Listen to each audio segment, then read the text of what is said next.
Welcome to Once a Nurse, Always a Nurse, the original. And I'm, of course, the original Leanne Meier, your host. And I'm really excited about this particular podcast. It's been a little while since we've presented a new one. And this one is going to be just a little bit different than what I have done in the past, partially because I have a co-host this time. So, in fact, I think I'm just going to introduce Rosa Hart. She's my co-host, and she's a vibrant, active nurse and nurse leader. I met her in person the first time on the Power Up Nursing Cruise, which she just had in April, which was fantastic. But she and I have already been communicating for about a year on LinkedIn. And so I already felt like there was a friendship. And then when I met her, it was just like, oh, yeah. So I think, Rosa, your heart says it all. You are your name, I wanted to say, says who you are. That's so very true. So, Rosa, just say a few things about what you're proud of that you're working on right now. Sure. Well, thank you for this opportunity, Leanne, and I appreciate your work on podcasting. And I have a couple of podcasts I've been working on lately. One is Stronger After Stroke for stroke survivors and their families. It answers frequently asked questions with interviews with neuro experts as well as survivor stories. I'm very proud of that one. It's been heard all over the world. It's great. Thank you. I love it. And then I'm starting a new one called Nurse Rosa's Insights, where I'll get to interview nurses and other healthcare workers about kind of like you've been doing, Leanne, with ideas from innovative minds who really care about making a difference. And so thank you for inviting me here to get to do that with you. Yeah, this just makes it more fun. Yeah. So the second thing that's kind of different about this show is that we have both a nurse that is going to be a guest with us and a woman who is working with travel nurses to help them with their health and life insurance issues. And many nurses, that might not be the thing that's even on their mind at all when they're dealing with, I've got to, get to this 3-month new travel assignment and what all is going to be involved in that and the changes. So I would like to first introduce Melissa Cortez from Cortex Gold. And she's actually a friend of mine for the last 2.5 years. And she's also an experienced travel nurse. So I wanted to bring in her incredible experience and wisdom that she brings with all of the work that she's been doing. And so I've asked her to join us. And Melissa, do you want to come in and join us? Hey guys, I'm so excited to be here. Hi, Rose. It's so nice to meet you. I listened to your stroke podcast and I love it. It's so good. Yeah, it is. Thank you. I really am excited to be here and chat with Leanne. Is a wonderful friend of mine. We've done so many cool projects together. And Once a Nurse, I remember being on your podcast, years and years ago and thinking it was like the coolest thing ever. And I have loved every minute of it. And I'm excited to kind of give my insight about travel nursing. I was a travel nurse for almost 15 years now. So I traveled before traveling was cool.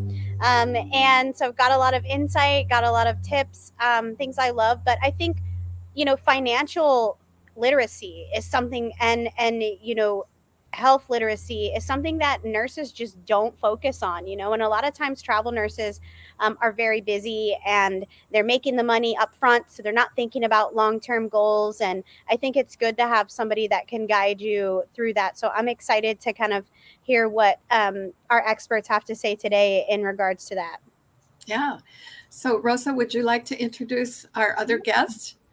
And our other guest is that expert we were talking about, Leila Eslambolchi. She is a broker of insurance, both health and life insurance, and focuses on helping travel nurses, especially because a lot of nurses who stay in one place will have steady insurance through their employer. But if your employer is changing pretty often, that's not going to be a good plan. So we're looking forward to hearing her input and insight from the travel nurses she's worked with on reducing the stress of, how do I get covered to be portable in all these situations when I'm going to multiple states. So thank you for coming in today, Leila. Thank you very much for having me, ladies. Appreciate it. Would you like to tell a little bit about, just briefly, what brought you to that? How did you get to this point in time in your career? Absolutely. Thank you. Thank you for that. So, kind of long story short, I've been doing insurance for about 10 years. I started off as an agent and then eventually branched off and wanted to work for myself and broker off and have all these different carriers to be appointed with because I wanted to give variety. A lot of places you work, you're captive, you're not able to offer but one product. So I got into being a broker about 5 years ago and then became an agency owner about 2.5 years ago. So Oh, great. it's called First Family Insurance. We actually are bought by United Healthcare. So United now owns us. So that is a product that we do push, obviously, for that. But there's, gosh, with me personally, over 30 different carriers that I offer. It's kind of funny how I fell into travel nursing, I would say. I got a travel nurse on the phone just from dialing. We have outbound and inbound calls, and this was a lead that I had purchased back in 2022. And I got her on the phone, and she was very stressed. She was talking about how she was traveling from California to Oregon to Maryland, all these different states. There are certain states that I am licensed in, which we can go into that a little bit later. At the time, I was not licensed in Oregon or in California, but then she was traveling to Tennessee, which I am licensed in. And her stress was mostly, kind of like what you were saying earlier, Rosa, traveling all over the states and having to drop contracts. So having a 6-month contract and then losing the insurance and having the stress of having to find another. And what if you have a spouse or children? She had 5 children. Oh, wow. This was definitely a situation I wanted to be able to help her get a nationwide PPO plan that not only was going to help her in Tennessee, but all over, because she was going on another assignment after that in Indiana. She's all over, still traveling, still loving it, making great money. It's incredible. I'm like, man, maybe I should get into travel. They make quite a bit of money, right? So that's kind of how I fell into it. And then she told me about Facebook travel nurse groups, and I was unaware of those. So last year, I had I was very fortunate to partner up with someone that had over 27 different travel nurse groups. So we're talking about a network of 2 to 250,000 nurses. Wow. So I had a really big opportunity under my belt, took full advantage, was able to educate and help nurses in all different states, offering this product that really nobody can offer, that has, not only PPO coverage, the best kind, but offering in all 50 states everywhere they go. So the rest is straight from there. And I was introduced to Tanya last year by a friend of mine who works for the Museum of Science in Fort Lauderdale, a good friend of mine. So, yeah. So, That's Melissa, awesome. That's so cool. I think that's so important because, like, I know when I traveled, I only traveled with one company, so that makes a big difference when you're traveling in between companies and you're switching contracts. I only traveled with American Mobile for the entire time, and I just did that because I thought, I never had a problem with payment or getting an assignment. I never got an assignment dropped. Like, I heard horror stories from like other travel friends about how they would show up and then like the contract wouldn't be through, and it was because it was through like an ancillary service, and like it was terrible. They had spent money on flights, and I never had that problem. My recruiters, I had the same recruiters for 10 years. So we actually wonderful. share pictures of our kids back and forth, and so it was an incredible journey and something that I still enjoy doing when I get the time. And I think, though, there is a lack of education, like, because what will happen is, like, back before COVID, you would go to these orientations and then the hospital would have their own insurance brokers or whoever come to a presentation, but you aren't eligible for that because you're not like an employee of the hospital. So AMN has pretty good benefits. They have a pretty good benefit package, but sometimes you're dropping, sometimes you're off work. I would work consistently for like 3 months on, then take a month off or take 2 months off. And during that time, you don't really have insurance. You can purchase like a gap insurance. And, I think that's a conversation, but it's so much easier if you have someone that you can broker through and knows your family and knows what you're doing and knows your financial set, knows your goals. I think that's important, right? I mean, I think that's really important to know, like, what you want for your family and what you want for the future. And if travel nurse is going to be the way that you continue to make income, how do you make that last for you? Agreed. Tell a little bit more about the job itself, because I think a lot of nurses think they know what travel nurses are doing, but many times it's more from their experience with them in a steady position and travel nurses coming in. And that may or may not, in 3 months grow into an opportunity to really learn from one another.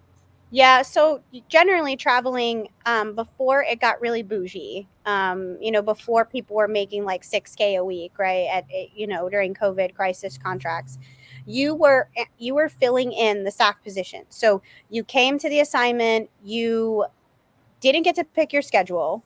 You might if you had a really good nurse manager who just had that availability. But most of the time, I would say that my beginning contracts, you would rotate nights and days. You'd slide into where there was an open opportunity, and that was your job, was to support the staff. You were a supportive member. Now the culture has changed significantly to where nurses can come in and they're like, I only work these and I don't work weekends and blah, blah, blah. That will be harder for you to get a job, and you'll be kind of less favorable if you like that facility and you want to resign there. But I would say just remembering that you are supplemental staff.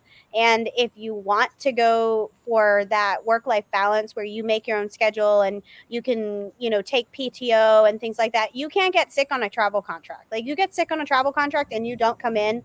Back in the day, they used to just fire you if you called out for one day. That's crazy. I Yeah, didn't know. before if you called out for one day, most likely they would replace you because they needed the staff, and everybody was staff nurses, and there was few travelers. Now it's much different.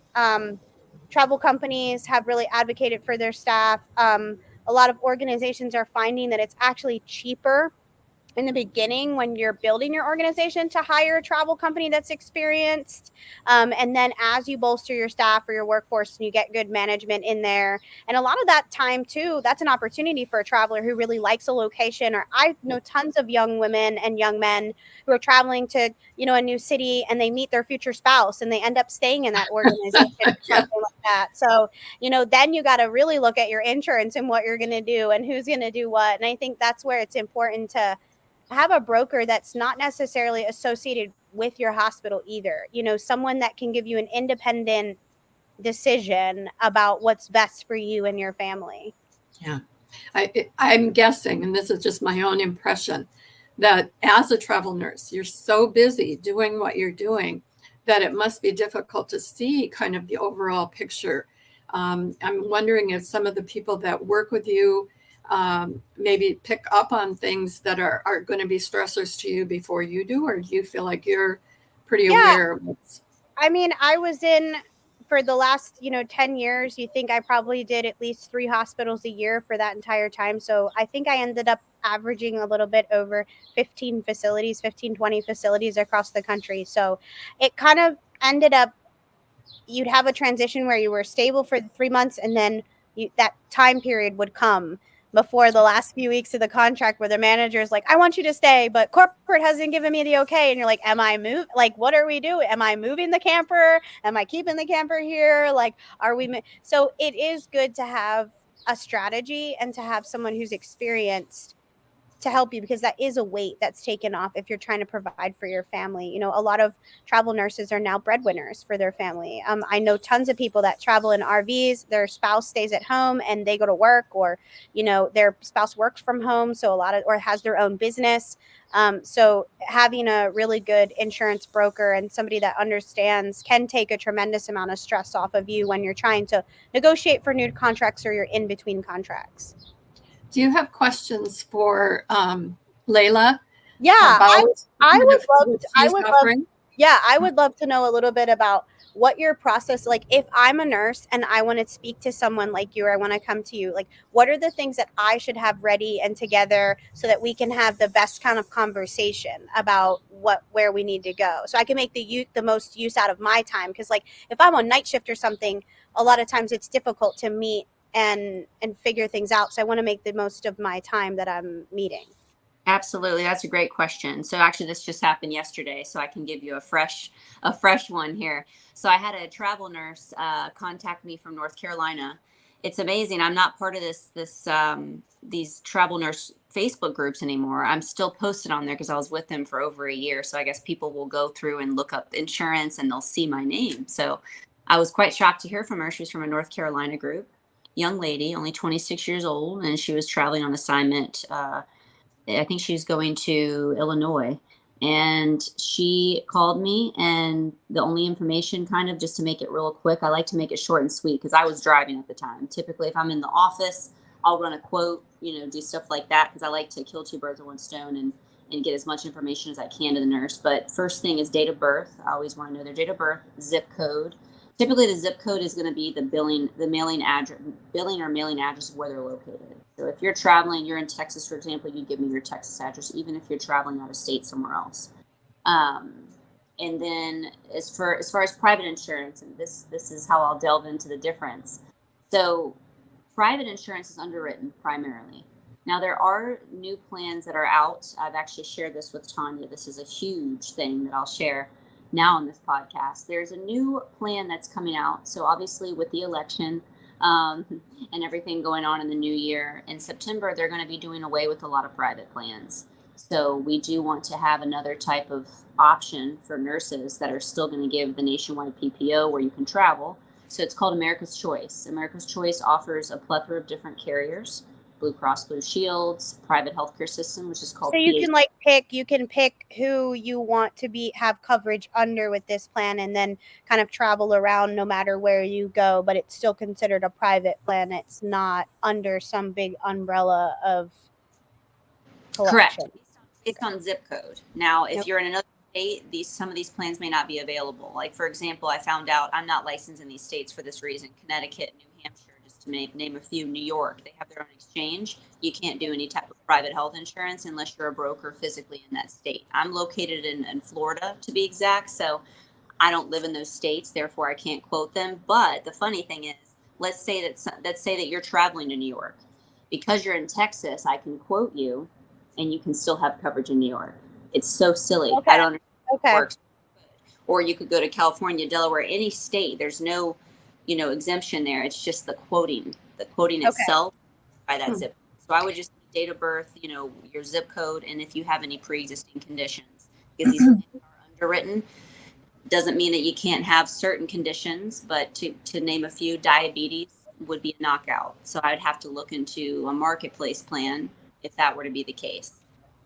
So And what's the difference between marketplace and the private? Good question. So the difference between the marketplace and the private. So private health insurance is going to determine your rate off of three things: your age, your location, and your medical history, right? So if you're 50 versus a 25-year-old and you're in Texas, the most expensive place to quote, by the way, very expensive Texas, I don't know why it is, or you're in Wyoming, the rate is going to vary based on location, obviously, how old or young you are, your pre-existing condition history. Marketplace, however, unfortunately, will grade your rate based off your income. So in the United States, we're not rewarded for making good money.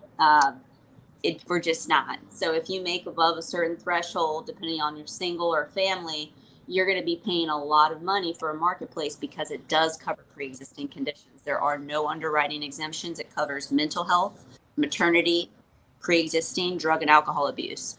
That was my next question, like after you finish explaining that, but I want to know, like, what should a nurse budget for, like, a reasonable budget for their health insurance plan per month? But that would be interesting to know. Of course, and I'll tell you that. So I hope that answers your question, Leanne. That's the difference. So major medical grades off of your income to be able to determine what your rate is. If you qualify for a subsidy, you'll get a cheaper rate, right? And then private determines off of your medical history, essentially, and age. But to answer your question, Melissa, that's a tough one to answer. And the reason I say this is because of what I just mentioned. If I get a travel nurse on the phone and she's 45, her rate may vary versus if I get a 28-year-old like I did yesterday, her rate's probably going to be cheaper, right? Okay. Now, with America's Choice, though, I do want to share this. America's Choice has a little bit more lenient underwriting guide. It does cover maternity if you were to get pregnant. you can't be pregnant already. So if you get pregnant on the plan, it will be covered. It does cover therapy, which is huge. So many people, I'm a big advocate for mental health. I can go into it all day, but it doesn't cover those things. But the rate is going to stay the same with America's Choice, actually, no matter what your age is. There's a solid rate for one person. I like the therapy. The therapy is really important. I think that there were a lot of travel nurses, especially like for people like me who traveled before the pandemic and then the pandemic hit, and then we saw like how things were different. Like therapy has definitely been something that's been very beneficial to me for just grieving kind of through all of the loss that we experienced and everything. So I think having someone who is outwardly advocating for you. I mean, like, yo, if you need therapy, that's okay. Like, it's okay to not be okay, and your plan covers it. So, like, definitely the more people that we can have in our corner advocating for us to get help is really important. You know, this month is Men's Mental Health month, and in our, you know, in the stuff that I do kind of for my side hustles, we've been focusing a lot on that because I think male nurses shoulder a tremendous amount of this. They're usually too, like, if you're a male nurse, you're probably making decisions for your family too. So it's an important thing for you to be educated enough to make those decisions and understand that while you're trying to find contracts and move around, that your family at least has stable health insurance to get everybody covered, and that you can get the help if you need to.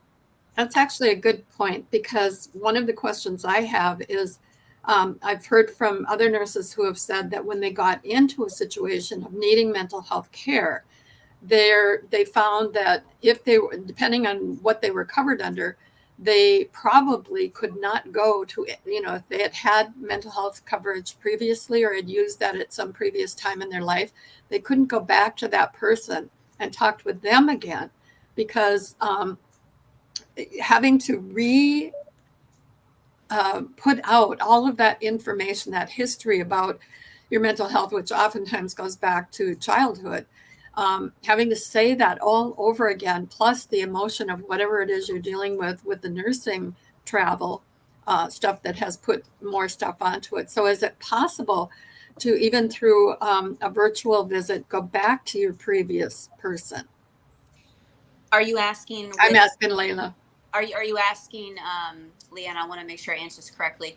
So you're talking about therapists and networks. So if I were to sign someone up for a plan, would they be able to renew that same plan and count on that therapist to still be in that network? Yeah, that's kind of what I'm asking. That's probably a hard one, huh? Well, that's dependent on the mental health provider and what they sign up for. So that would be a case-by-case basis, wouldn't you say, Leila? That would be correct. Yeah, roughly around that. You're right, Rosa.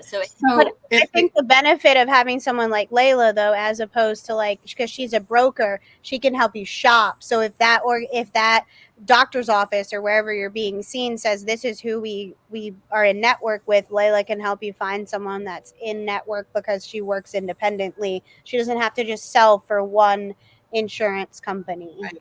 Yeah, and that has happened before. I've had people that have been on therapy, have been with a therapist for years, and then we go to get the same plan, or maybe that plan's not even available. We're talking marketplace now. Right. American Voice is brand new. I can't speak for it. Literally, we just started this product like a month ago, so it's brand new. But we wanted to make sure that we had it before this transition. Transition, by the way, with these current United Healthcare plans that we're doing, private nationwide PPO, they are going to be done away with at the end of October. So this is going to be a smooth transition into it now in the summer months.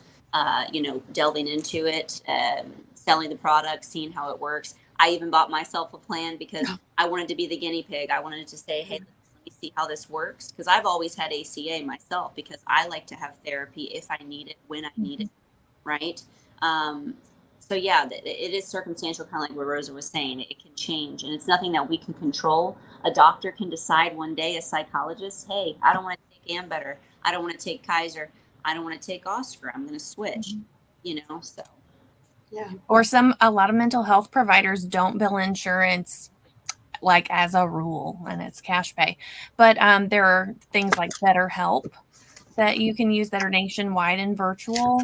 And I was able to have a consistent provider through BetterHelp for an extended amount of time that was virtual. And so options like that, where it's more portable with you, and you have someone, or you might have more people to choose from in a system like that. I've not heard of that, Rosa. Would you mind sharing that link? Sure. They are not sponsoring this episode yet, but BetterHelp.com. BetterHelp is good. Yeah, BetterHelp.com. Can't believe I haven't heard of this. I first time hearing about this. It was advertised on social media a lot during the pandemic. And they do take insurance, so that was helpful. Perfect. Love it. What kind of questions do people ask you, Leila, that maybe we wouldn't even think of asking? What are those things that are most troubling or concerning, or things that come up that you might not, neither you nor they would have anticipated? Oh, wow. It's a great question. Challenging question. I like it because there's so many types of questions. I can only tell you recently the questions I've been getting out of my memory that have been challenging. So I'm not an accountant. And when you get on marketplace plans, I get a lot of people calling me about the 1095A form and, can you file this for me, or can you do this? So those are things that unfortunately is out of my expertise. So typically I will always let people know if they are on a marketplace plan and they're getting their rate determined on what they make, if their income lowers or higher, if it's going to affect the rate, that they need to contact CPA, accountant only for those kind of things. That's very important. I have to preface that because a lot of people think, oh, you're my broker, you can do everything. I can't, unfortunately. Wish I could. So I myself have to talk to my CPA about those kind of things. The other thing is a lot of people are very hung up on and don't understand the underwriting thing. It does offend a lot of people, especially nurses, because I deal with nurses the most, and they can be very sensitive about this topic because they're like, well, how can you not cover pre-existing? Everybody, we're in the United States. Who doesn't have pre-existing? Like blood pressure, cholesterol. I get it. But there are those plans out there that, it's been around for decades, that are designed to cover people that are healthier, that don't need to go to their doctor all that often, that don't want to pay these high prices, that maybe people that are using the plan more often need those services that are more expensive. So it's about taking the time and patience to explain that, and that, it's not a matter of being, what's the word I'm trying to use? Discriminating. It's just, it is what it is. There's plans for everybody. There's plans for people that don't really ever use it. They just want catastrophic. They're young, they're healthy. And there's people that, do want to go to the doctor more often, and maybe they take a few medications here and there. There's always That was going to be my question. How do you, Yeah. I think as a young person, not, I have quite a few kids, but I was always married to the military. So insurance was something that was provided for, but we always had secondary because you never know how that was going to go. Yeah. So I always maintained secondary, but as their dad has transitioned out, that's been something that they get TRICARE for life. But me, I've had to go out and shop for my own insurances and learn kind of what was best for me in those different spaces, depending on what I was doing with my life, whether I was traveling or whether I was doing some sort of business, Right. Yes. And you do life insurance too, right? I do. Yes, That's a good point. I've been licensed for that for just as long as I've been licensed for health. So I have my 215, which is for life and health. That also goes state-based. Some states don't offer the life, but I'll be honest, the majority of the 40 states I'm licensed in will have a life insurance line. Do you do indexed universal life and stuff like that as well? Because I'm a big proponent of IULs. I think everybody that's under the age of 25 or 30 should get an IUL and open an IUL. All my children have one. I think it's a brilliant option for young people. You can use it as universal banking. So, and that's the benefit of having a private broker that can shop for a really good rate for an IUL. So And maybe talk a little bit about things that a nurse might not think of. Talk Leila, a little bit about IULs. Can you explain awesome. more about the IUL? Yeah, absolutely. So I happen to know because I started that when I was a young nurse. But very few people know about that. And my understanding is that a very small percentage of people in the United States consider life insurance for sure anytime in their young age. So yes, IULs is a newer product for me, to be honest with you. I've usually worked with term and whole life.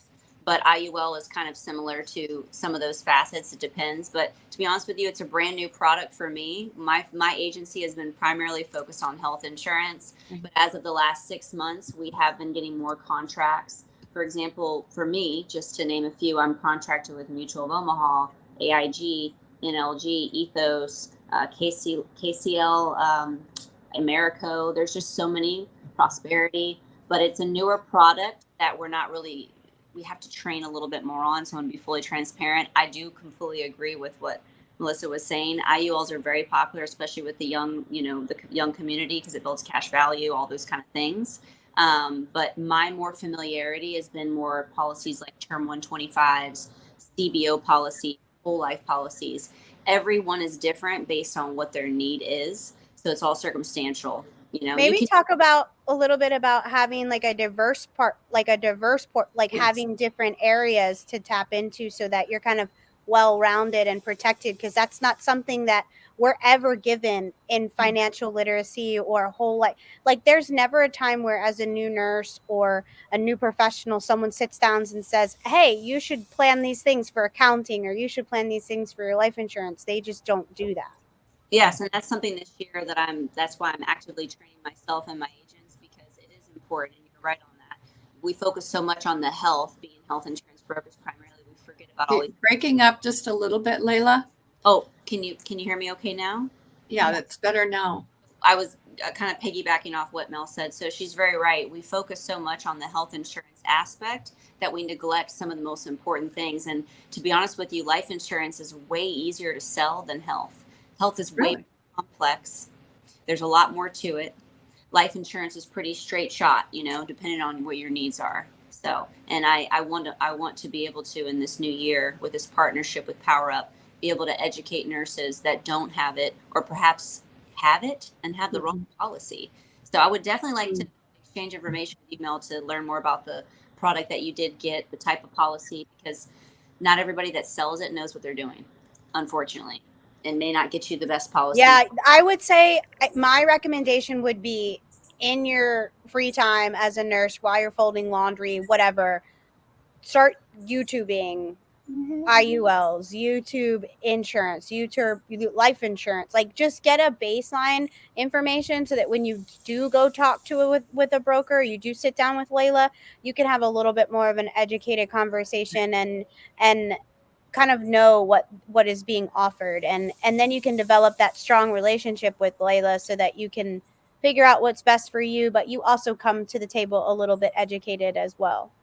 Yeah, and I think that's going to result in you being a lot more satisfied with whatever you settle on. Because for one thing, I've never heard of an IUL before. I've only heard of term life insurance and whole life insurance, and I always heard the Dave Ramsey mantra of don't ever buy whole life insurance. And so when I was Googling it, as you were just talking about it, it was saying IULs are similar to whole life, except if you stop paying on the IUL, they can just drop you.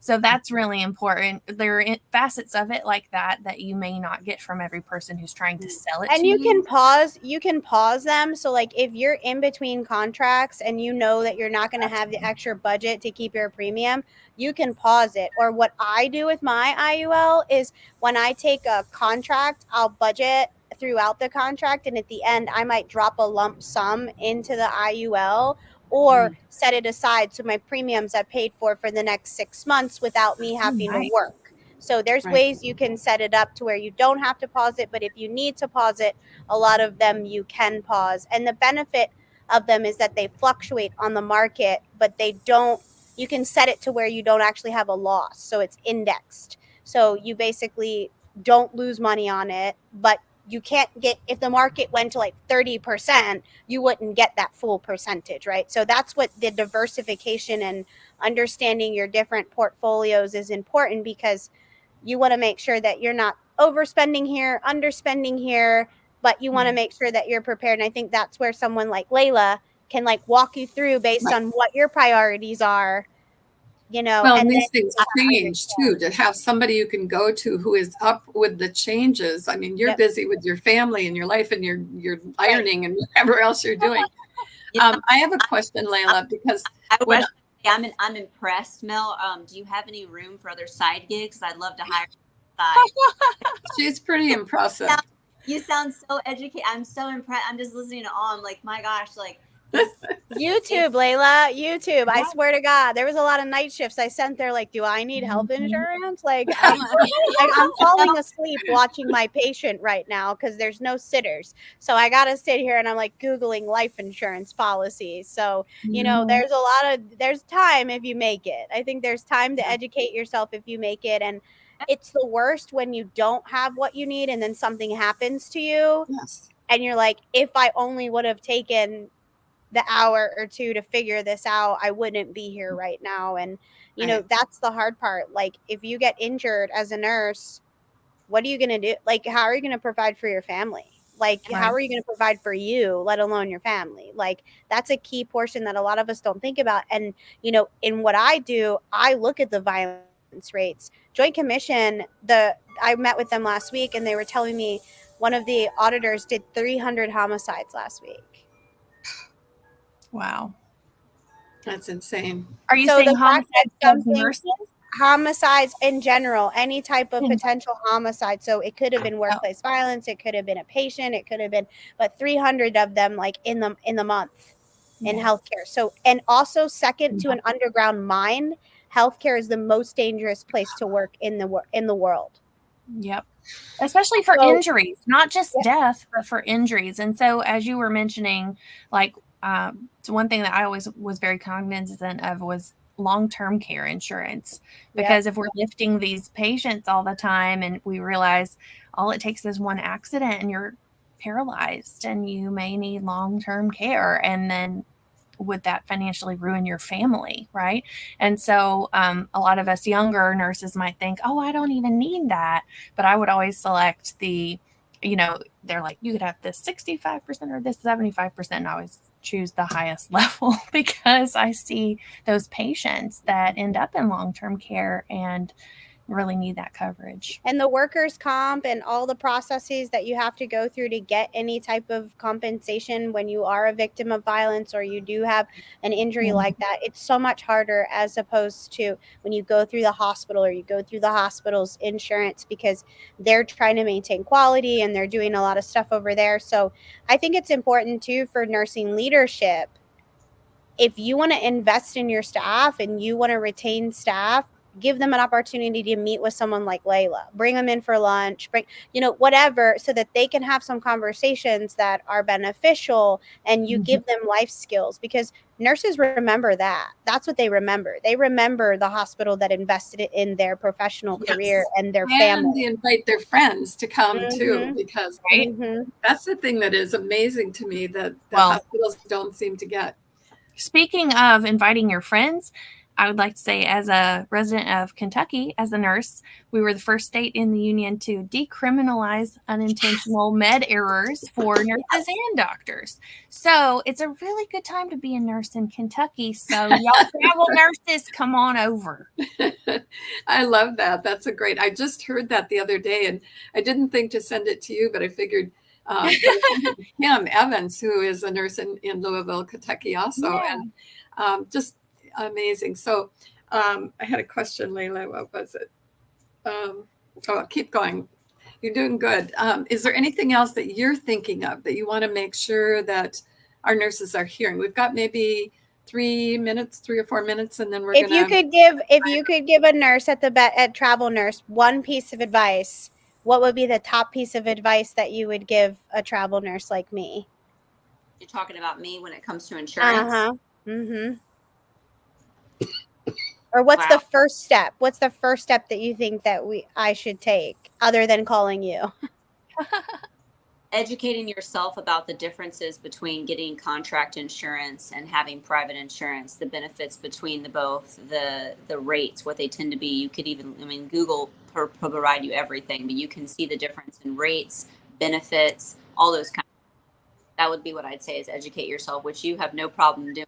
Kudos to you learning all this stuff about. You could teach me a thing or two about life as it is newish to me. Trial by fire, Leila. It's because I should have had it and didn't have it or something. I guarantee you, it is not foresight.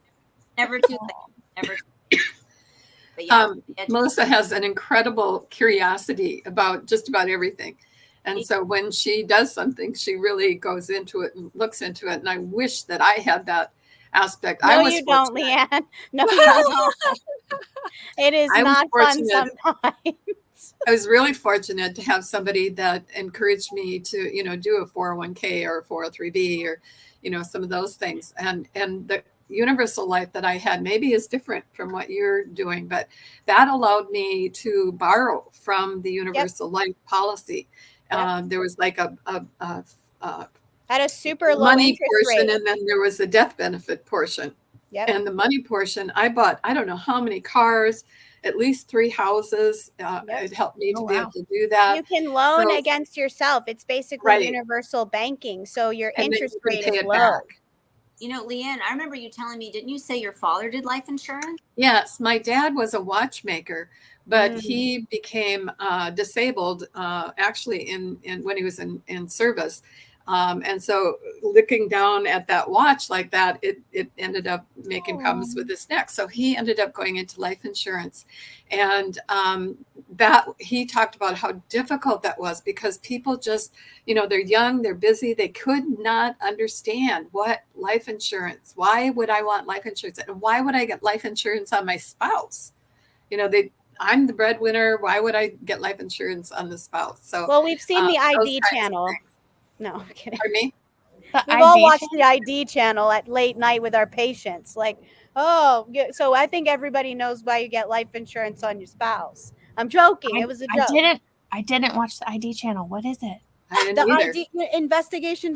Okay, wait a minute. Now at the bedside, there's crap TV channels. Okay, there's like 6 there's channels. always We're getting off base. The investigation discovery channel is always on, and it's my favorite when all the psych patients are watching investigation discovery and they all are like in the delusion with the person at and now I'm scared at night shift Where walking they're down at. the hallways, getting convinced ideas. someone is going to murder me. I'm like, these are all true stories. Yeah. And so I'm like, can we change this? They're like, no. And I'm like, oh, great. Like, great. Okay. That is Well, let's come back. So I think you were just talking, Leila, about what was the number one thing that you wanted people, nurses particularly, to know. We've covered a lot of stuff, and I know there's a lot more things. So I think what we've said so far has really instigated people. I'm hoping that they will follow through. I know that Tanya is probably going to put that phone number and your address back up on the screen here soon, because I sure hope that anybody watching this would think, I need to know more. Leila knows more. I don't want to have to go like Melissa and learn it all myself. So that would be a great thing. Melissa, tell me, what is one thing you would like travel nurses to know about anything? Anything, I would say travel nursing is an opportunity to learn, but it's not the opportunity to learn everything all at one time. Make sure you prepare yourself before you go on assignment, because you never know what you're going to see. If you see something that you've never seen before, ask for help and get the appropriate resources to give you that knowledge. Of course, who hasn't YouTubed something, but make sure that you're prepared before you step into that arena, because people's lives are depending on it. And it isn't just a money-making scheme. It is a very serious, people are expecting you to come into that environment and know your stuff. So if you don't feel like you know your stuff yet, maybe hold off on traveling a little bit. Rosa, from what you've just heard and your own knowledge and background, what would you like travel nurses, or what would you like to put out there for nurses to be able to think about? Well, I think they've covered a lot of really good insights as far as all the different places. I would like to clarify one thing with Leila so a travel nurse can get insurance from any for any state, as long as you're licensed in the state they originate from. Is that correct? Where their billing address is? Is that correct? Okay. Address, zip code is within the 40 states that I'm licensed in, then I can quote them and they can get that coverage in all 50 states. Gotcha. Each state that I'm not licensed in, because the coverage itself will cover them in all 50 states. I know it sounded a little complicated, so thank you for clarifying. Yeah, just put it into like a single sentence. Yeah. That's really great. Well, this has been really, really fun for me. I always love the conversation and the input, and I knew that Mel was going to bring a whole bunch of stuff in with her that nobody would ever expect her to know, and just be very, very clear about it. So I want to thank my co-host, Nurse Rosa Hart. Thank you so much. I really enjoyed doing this with you. Maybe we can do it again. Yeah, Your let's do it. buddy. That's me. This is Leanne's buddy, Dom? Dominic. Oh, She Dom, watched hi. this baby. She Yes. watched that baby grow up. So I thank did you watch guys that so baby much grow for up. your time. This has been awesome. I love catching up with Leanne, and it's been a pleasure. It's Thank nice you. to meet And thank you, Mel. Leila. I am really impressed with your knowledge and your passion for the nurses. That is always what gets me. Thank you.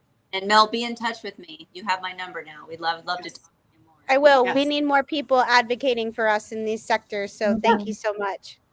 Thank you so much, ladies. It was a pleasure. Thank you. And thank you to everyone who has been listening. We will see you again.